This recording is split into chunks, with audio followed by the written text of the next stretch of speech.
എല്ലാവർക്കും നമസ്കാരം. ഇന്ന് നമുക്ക് എല്ലാവർക്കും അറിയുന്നത് പോലെ എൻ്റെ കൂടെയുള്ളത് 4 ചുണക്കുട്ടന്മാരാണ്. ഇനി യുവ ഡോക്ടേഴ്സ് എന്ന പേരിൽ അറിയപ്പെടാൻ പോകുന്ന 4 ചുണക്കുട്ടന്മാരാണ്. നമുക്ക് അവരെ ഒന്ന് പരിചയപ്പെടാം. എല്ലാവരും ഒന്ന് പേര് സ്ഥലവും പറഞ്ഞേ. ഒരു സുഫേൽ, ഞാൻ പൊന്നാനിന്ന് വരുന്നു. എൻ്റെ ഒരു അലോക്, ഞാൻ മണ്ണാർക്കാട്. എൻ്റെ പേര് ഫവാസ്, ഞാൻ പട്ടാമ്പിയിൽ നിന്ന് വരും.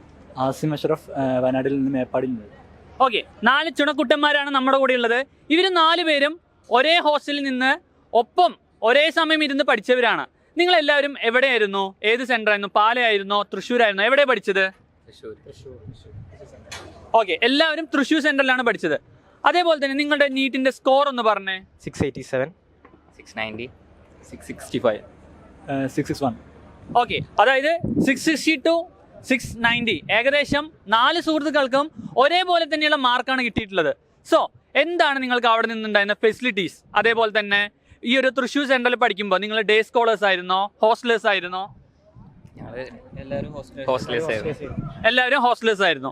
അപ്പോൾ എങ്ങനെയുണ്ടായിരുന്നു ഹോസ്റ്റൽ ഫെസിലിറ്റീസ്? അതുപോലെ തന്നെ ഒരു സപ്പോർട്ട്, ക്ലാസ് ടീച്ചർ, നിങ്ങളുടെ ക്ലാസ് ടീച്ചർ, അതുപോലെ തന്നെ ഹോസ്റ്റലിൻ്റെ പേര്? ഹോസ്റ്റലിന് സെൻറ്റ് മേരീസ്, അടിപൊളി ഹോസ്റ്റലാണ്, വൈബാണ് ഹോസ്റ്റല്. അങ്ങനെ ഭയങ്കര സ്ട്രിക്റ്റ് ആയിട്ടോ നല്ല ഫ്രീ ആയിട്ടോ അല്ല, നമുക്ക് പഠിക്കാനുള്ള ഒരു കംപ്ലീറ്റ് അറ്റ്മോസ്ഫിയർ അവിടെ ഉണ്ട്.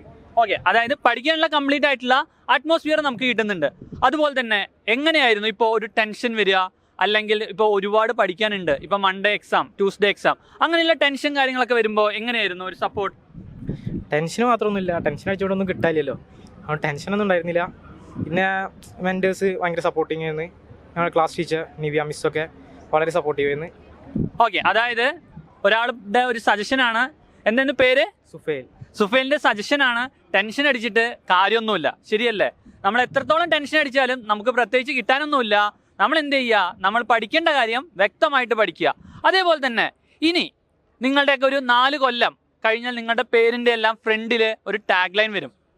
സോ എന്താണ് അതൊരു പ്രൗഡ്ഫുൾ ആയിട്ടുള്ളൊരു മൊമെൻ്റ് ആയിട്ട് തോന്നുന്നുണ്ടോ? എന്താണ്? അതുപോലെ തന്നെ ഇനി ഇത്രയും മാർക്ക് കിട്ടി, ഡ്രീം കോളേജ്, എല്ലാവർക്കും ഓരോ ഡ്രീം കോളേജ് ഉണ്ട്. ഏതൊക്കെയായിരുന്നു? എനിക്ക് കോഴിക്കോട്. കോഴിക്കോട്, കോഴിക്കോട്, കോഴിക്കോട്, കേരളയിലെ മെഡിക്കൽ കോളേജ്. ഓക്കെ, 3 പേരും പറഞ്ഞു കോഴിക്കോട് തന്നെയാണ്. ഒരാൾക്ക് മാത്രം കുറച്ച് വെറൈറ്റിയാണ്. എനിക്ക് കേരളത്തിലെ ഏതെങ്കിലും മെഡിക്കൽ കോളേജിൽ കിട്ടിയാൽ മതി. എന്തായാലും നീറ്റിന് ഇത്രയും സ്കോർ കിട്ടിയ ഒരാൾക്ക് മെഡിക്കൽ കോളേജിൽ തന്നെ സീറ്റ് കിട്ടുള്ളൂ. ഓക്കെ, ശരി.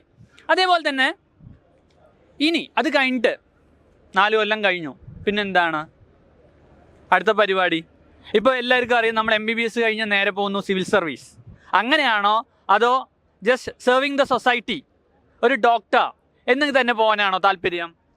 അങ്ങനെ ഡോക്ടർ അത് നിർബന്ധമില്ല, നമുക്ക് അത് കഴിഞ്ഞിട്ട് എന്താണ് തോന്നുന്നത് അതിനനുസരിച്ച് പല പല കാര്യങ്ങളുണ്ടല്ലോ.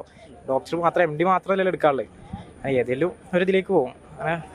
അതായത് ആ സമയത്ത് എന്താണോ തോന്നുന്നത് അതിനനുസരിച്ച് മാറും. അതേപോലെ തന്നെ എങ്ങനെ തോന്നുന്നു ഫെസിലിറ്റീസ്? നമുക്ക് ഏറ്റവും കൂടുതൽ നമുക്ക് കിട്ടുന്ന ഒരു സപ്പോർട്ട് നമ്മുടെ പ്രൊഫസേഴ്സിൻ്റെ കയ്യിൽ നിന്നാണ്. എങ്ങനെയായിരുന്നു ആ ഒരു സപ്പോർട്ട് കാര്യങ്ങൾ ഉണ്ടായിരുന്നത്? ഇവിടെ കേരളത്തിൽ തന്നെ ഏറ്റവും നമ്പർ 1 എൻട്രൻസ് ഇൻസ്റ്റിറ്റ്യൂട്ടാണുള്ളത്. ഇവിടുത്തെ ഫെസിലിറ്റിയുടെ കാര്യം ഒന്നുമില്ല, ഏറ്റവും ടോപ്പ് ലെവലിൽ തന്നെ. വേറെ ഏത് ഇൻസ്റ്റിറ്റ്യൂട്ടിലും കിട്ടാത്ത അത്രയും അടിപൊളി ഫെസിലിറ്റി തന്നെ. ഓക്കെ, അതേപോലെ തന്നെ ഡൗട്ട്, നമ്മളെപ്പോഴും പഠിക്കുന്ന സമയത്ത് നമുക്ക് ഒരുപാട് ഡൗട്ടുകൾ ഉണ്ടാവും. അപ്പോൾ നിങ്ങൾക്ക് ഡൗട്ടുകൾ വരുന്ന സമയത്ത് നിങ്ങൾ എങ്ങനെയാണ് മാക്സിമം ഡൗട്ടുകൾ ക്ലിയർ ചെയ്യാറ്? ജസ്റ്റ് എന്തെങ്കിലും നോട്ട് ഡൗൺ ചെയ്യുമോ, അതോ ഈ ഒരു ടോപ്പിക്ക് പഠിക്കണ്ട അങ്ങനെയാണോ ചിന്തിച്ചത്? എന്താണ്?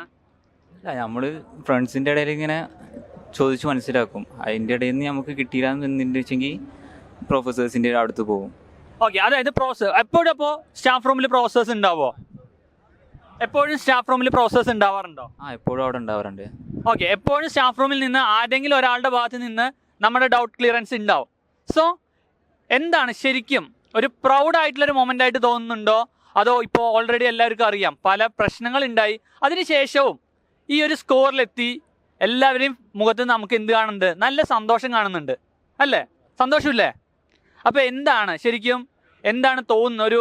നമുക്കറിയാം 1 വർഷം ഹാർഡ് വർക്ക് ചെയ്തു, അല്ലേ? എല്ലാവരും റിപ്പീറ്റേഴ്സാണ്. 1 വർഷം ഹാർഡ് വർക്ക് ചെയ്തപ്പോൾ എന്താണ്? 1 വർഷം ഹാർഡ് വർക്ക് ചെയ്തു, അതിനുള്ള ബെനിഫിറ്റ് കിട്ടി. അതായത് 1 വർഷം ഹാർഡ് വർക്ക് ചെയ്തു, അതിനുള്ള ബെനിഫിറ്റ് കിട്ടി. അപ്പോൾ എന്താണ് ഇയാളുടെ ഒരു സ്ട്രാറ്റജി? എന്തായിരുന്നു? ആദ്യമൊക്കെ കുറേ ടെൻഷൻ ഉണ്ട്, കിട്ടുമോ കിട്ടൂല എന്നൊക്കെ നല്ല പേടിയുണ്ടായിരുന്നു. അത് വരുമ്പോൾ ഏതൊരു കുട്ടിക്കും ഉണ്ടാകുന്നത് പോലെ ടെൻഷൻസ് ഒക്കെ ഉണ്ടായിരുന്നു. പക്ഷേ ടെൻഷൻസിനൊക്കെ മറികടന്ന് ബ്രില്യൻ്റ് പഠിച്ചത് കൊണ്ട് തന്നെ നല്ലൊരു മാർക്ക്, എനിക്കുദ്ദേശിച്ച മാർക്ക് എനിക്ക് കരസ്ഥമാക്കാൻ പറ്റി. അതാണ്.